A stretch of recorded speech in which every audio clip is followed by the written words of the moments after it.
Hola, buenos días todas y todos amigos de Casa Las Américas. Me alegro mucho que puedan ver este film sobre Dessalines y lo que voy a hacer es responder a la pregunta que me hacen siempre cuando pasamos esta película.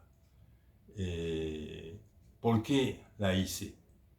La hice por varias razones. La primera es que quería yo mismo entender mejor a Dessalines, porque Dessalines es el padre de la patria, pero cada uno lo utiliza según sus intereses y finalmente es una figura muy poco conocida hasta en Haití, aunque se repita todos los días que somos hijos de Dessalines, que Dessalines es el padre de la patria.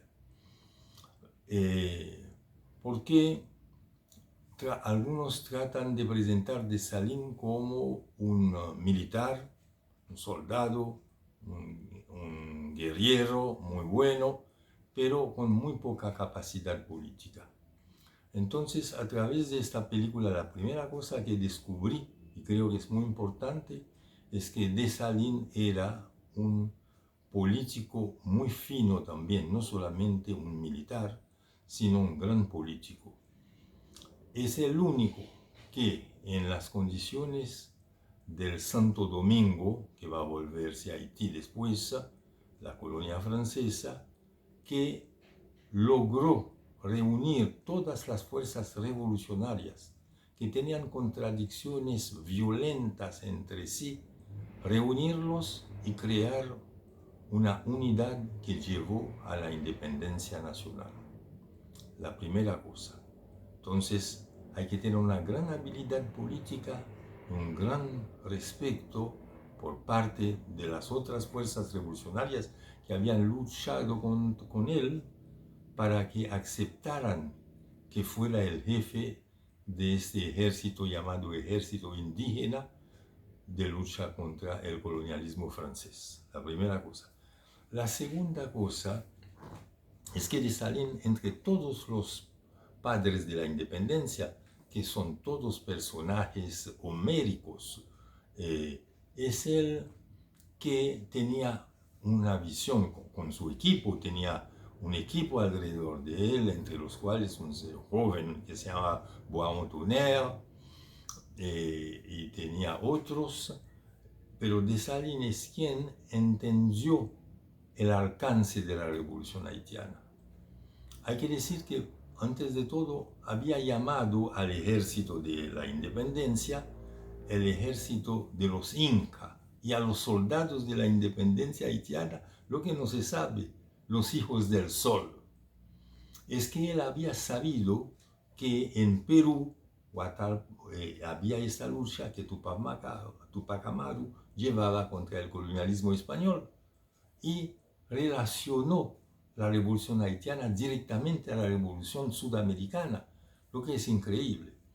Luego, él cambió el nombre y llamó el ejército indígena, pensando en los incas, no, sino pensando en los taínos, en los arawak. Por eso llamará, hecho único en toda la historia de las luchas de independencia de América del Sur, llamará Haití, cambiará el nombre y elegirá el 400 atrás para dar el nombre que tenía ese territorio cuando llegaron los colonialistas españoles y Cristóbal Colón.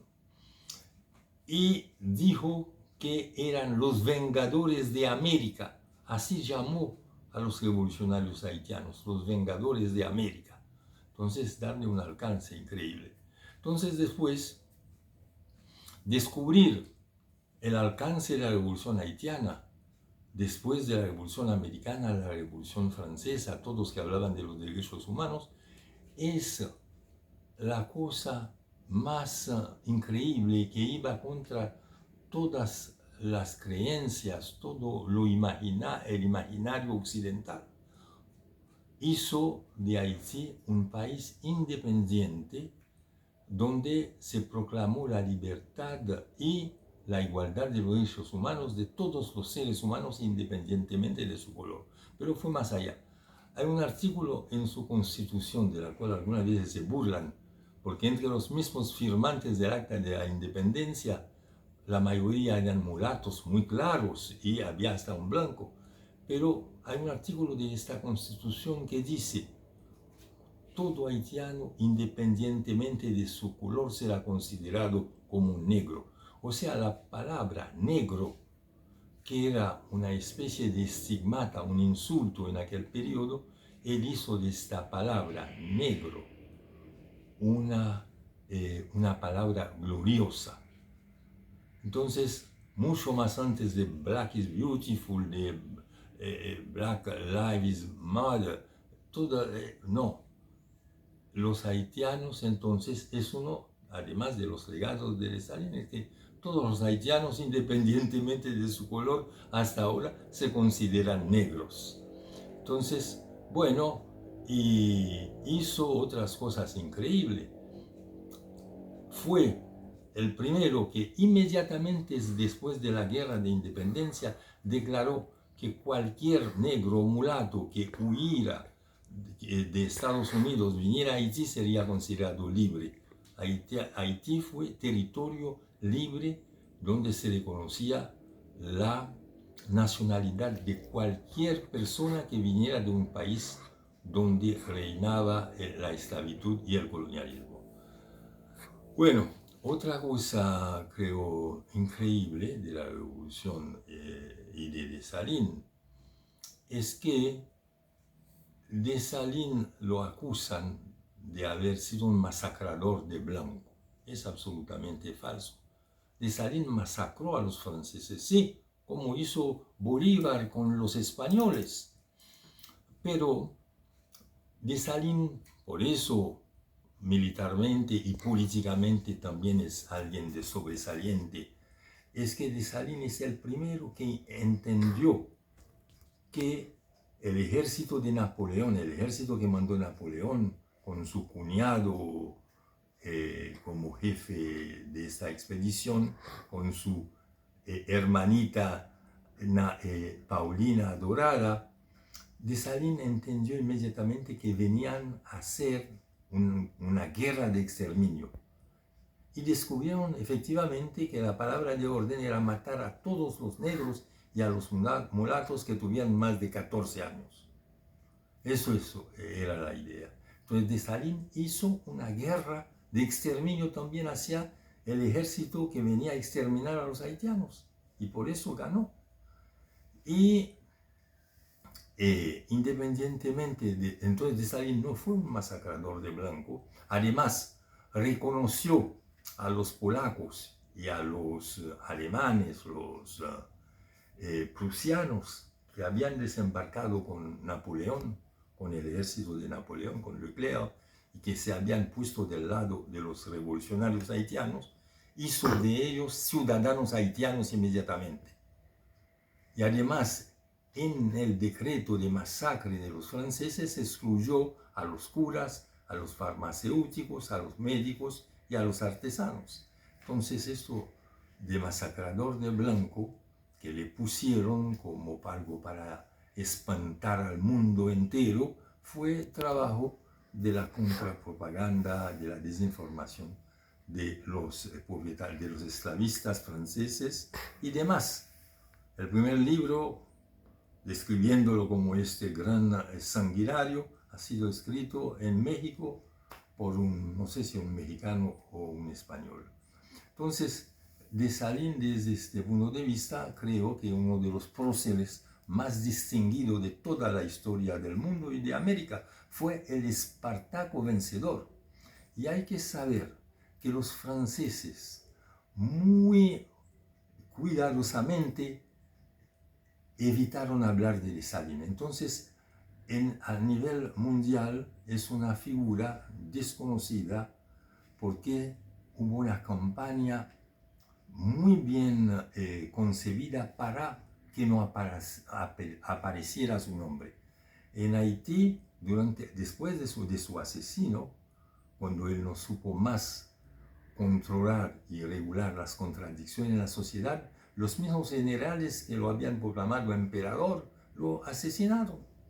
Entonces, que habían hecho de él un autócrata, un ser supremo, entonces lo masacraron, lo mataron.